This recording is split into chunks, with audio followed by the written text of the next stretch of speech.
Bismillahirrahmanirrahim. Assalamualaikum warahmatullahi wabarakatuh. Alhamdulillah wa syukurillah wassalatu wassalamu ala rasulillah wa ala alihi wa sahbihi wa mawalah amma ba'du.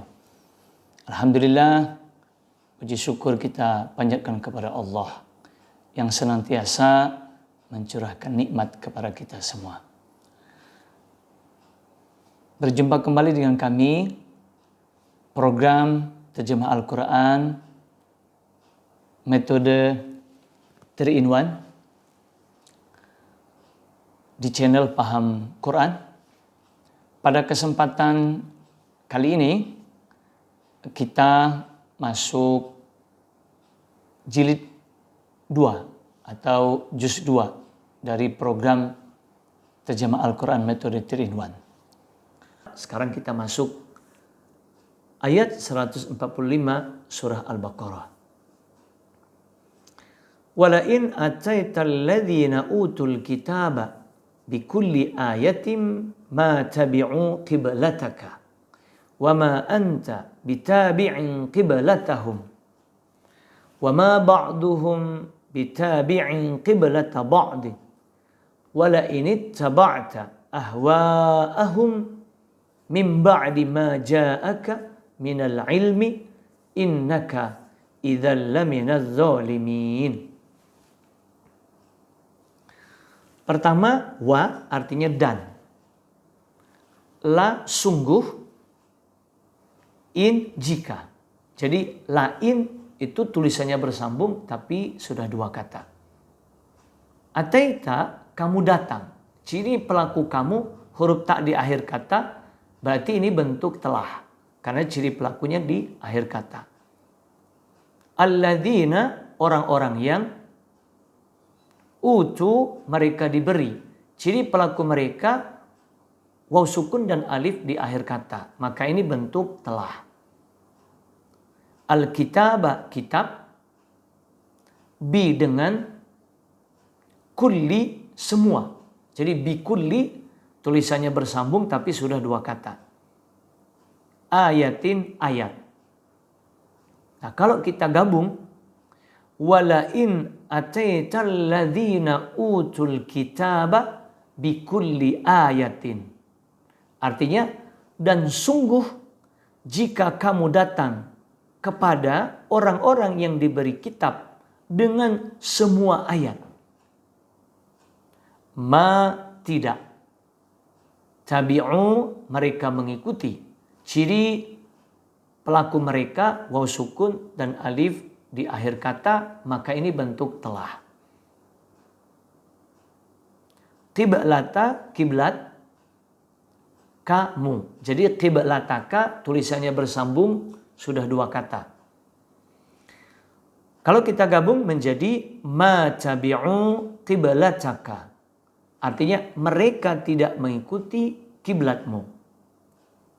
Wa dan ma tidak, anta kamu, bi dengan, ma tadi diartikan tidak karena ketemu bi yang artinya dengan. Tabi'in mengikuti, qiblata kiblat, hum mereka. Qiblatahum tulisannya bersambung dua kata. Kalau kita gabung, wa ma anta bitabi'in qiblatahum. Artinya, dan kamu tidak mengikuti kiblat mereka. Seperti sebelumnya, ketika ma diartikan tidak karena bertemu dengan bi, maka secara gabungan kata atau rangkaian kata, bi-nya tidak diartikan lagi. Wa dan ma tidak, ba'du sebagian, hum mereka. Nah, jadi ba'duhum tulisannya bersambung dua kata. Bi dengan, lagi-lagi ma diartikan tidak, bertemu dengan bi ini, artinya dengan. Tabi'in mengikuti, qiblata kiblat, ba'din sebagian. Kalau kita gabung, wa ma ba'duhum bitabi'in qiblata ba'din. Artinya, dan sebagian mereka tidak mengikuti kiblat sebagian yang lain. Seperti barusan kita bahas, ketika ma diartikan tidak karena bertemu dengan bi, maka secara gabungan kata bi-nya tidak diartikan lagi. Kemudian wa dan la sungguh, in jika. Jadi la in tulisannya bersambung tapi sudah dua kata. Ittaba'ta, kamu mengikuti. Ciri kamu sebagai pelakunya adalah tak di akhir kata. Maka ini bentuk telah. Ciri pelakunya di akhir kata atau di belakang. Ahwa'a, keinginan-keinginan. Hum, mereka. Kalau kita gabung menjadi wala init taba'ta ahwa'ahum. Artinya, dan sungguh jika kamu mengikuti keinginan-keinginan mereka. Min dari, ba'di sesudah, ma apa yang, ja'a dia datang. Ciri dia sebagai pelaku harokat fathah di huruf akhir hamzahnya. Maka ini bentuk telah. Karena ciri pelakunya di akhir kata. Kamu. Min dari al-ilmi. Artinya ilmu. Kalau kita gabung menjadi mim ba'di ma ja'aka minal ilmi. Artinya dari sesudah datang kepadamu dari ilmu. Kata ma yang artinya apa yang, kalau berada sesudah kata ba'di nggak diartikan lagi. Inna sesungguhnya ka kamu. Jadi innaka tulisannya bersambung dua kata. Idzan jika demikian. Kalau idza jika, tapi kalau idzan pakai tanwin jika demikian. La sungguh min dari az-zalimin orang-orang yang zalim. Kalau kita gabung menjadi innaka idzal laminaz zalimin. Artinya sesungguhnya kamu jika demikian sungguh dari orang-orang yang zalim. Setelah kita bahas arti kata, gabungan kata, sekarang kita bahas makna dari ayat 145 ini. Allah mengingatkan Nabi bahwa tidak mudah mengajak orang Yahudi dan Nasrani untuk mengubah arah kiblat. Walaupun dengan menunjukkan bukti-bukti berupa ayat yang telah diturunkan Allah mengenai kebenaran perintah tersebut. Mereka tetap saja tidak mau ikut. Hal serupa pun terjadi. Nabi juga tidak mau mengikuti kiblatnya orang Yahudi dan Nasrani. Orang-orang Yahudi atau Nasrani itu jangankan mengikuti Nabi pindah ke arah Masjidil Haram, mengikuti kelompok mereka sendiri saja tidak mau. Hal itu terbukti dengan adanya selisih paham di antara ahli kitab. Orang-orang Yahudi berkiblat ke Baitul Maqdis, sedangkan orang-orang Nasrani menghadap ke arah terbitnya matahari. Nah, setelah itu Allah kembali mengingatkan Nabi agar jangan mengikuti keinginan mereka perihal arah kiblat. Kalau sampai Nabi mengikuti keinginan mereka, padahal beliau sudah mengetahui bahwa Ka'bah lah kiblat yang benar, maka ia termasuk dari orang-orang zalim atau merugi. Jadi apapun ayat yang menjadi dalil atau bukti bahwa Allah yang memerintahkan Nabi pindah kiblat dari arah Baitul Maqdis ke Ka'bah atau ke arah Masjidil Haram tidak membuat orang Yahudi dan Nasrani mau ikut kiblatnya Nabi. Ya tentu tidak mudah mereka mau mengikuti Nabi. Jangankan mau mengikuti Nabi, sesama mereka yang disebut ahli kitab Yahudi dan Nasrani itu berbeda kiblatnya. Apalagi mau ngikut Nabi Muhammad, tentu berat bagi mereka. Meskipun Nabi sudah menunjukkan bukti bahwa perintah pindah kiblat dari Baitul Maqdis ke arah Masjidil Haram atau ke Ka'bah itu dari Allah.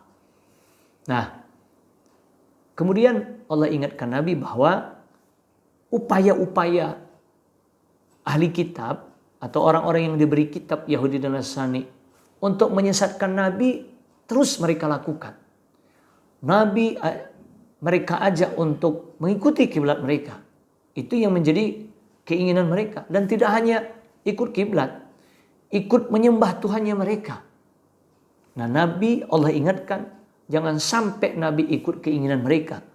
Karena kalau sampai Nabi ikut keinginan mereka, maka Nabi termasuk dari orang-orang yang zalim atau merugi. Meskipun Nabi tidak mungkin mengikuti mereka. Karena sebagai Rasul Allah sudah jamin akan kelurusan jalan yang Nabi tempuh begitu. Tetapi meskipun demikian Allah tetap ingatkan Nabi jangan sampai mengikuti keinginan ahli kitab untuk pindah kiblat ataupun menyembah Tuhan mereka. Nah, sekarang kita mengulangi arti rangkaian atau gabungan kata. Nah, kalau kita gabung wala in ataital ladzina utul kitaba bikulli ayatin. Artinya, dan sungguh jika kamu datang kepada orang-orang yang diberi kitab dengan semua ayat. Kalau kita gabung menjadi ma tabi'u qiblataka. Artinya mereka tidak mengikuti kiblatmu.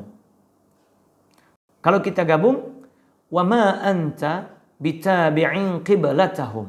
Artinya dan kamu tidak mengikuti kiblat mereka. Seperti sebelumnya ketika ma diartikan tidak karena bertemu dengan bi, maka secara gabungan kata atau rangkaian kata bi-nya tidak diartikan lagi. Kalau kita gabung wa ma ba'duhum bitabi'in qiblata ba'din.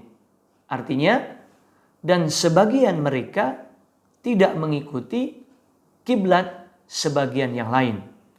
Seperti barusan kita bahas, ketika ma diartikan tidak karena bertemu dengan bi, maka secara gabungan kata, bi-nya tidak diartikan lagi. Kalau kita gabung menjadi wala init taba'ta ahwa'ahum. Artinya, dan sungguh jika kamu mengikuti keinginan-keinginan mereka. Kalau kita gabung menjadi mim ba'di ma ja'aka minal ilmi. Artinya dari sesudah datang kepadamu dari ilmu. Kata ma yang artinya apa yang kalau berada sesudah kata ba'di nggak diartikan lagi. Kalau kita gabung menjadi innaka idzal laminaz zalimin. Artinya sesungguhnya kamu jika demikian sungguh dari orang-orang yang zalim. Itulah pembahasan kita pada hari ke-1 dari jilid 2 metode 3-in-1 ini. Mudah-mudahan yang kami sampaikan bermanfaat. Terima kasih atas perhatiannya. Mohon maaf kalau ada kekurangannya. Ikuti video-video kami yang lain. Terima kasih. Kami akhiri. Billahi taufiq wal hidayah.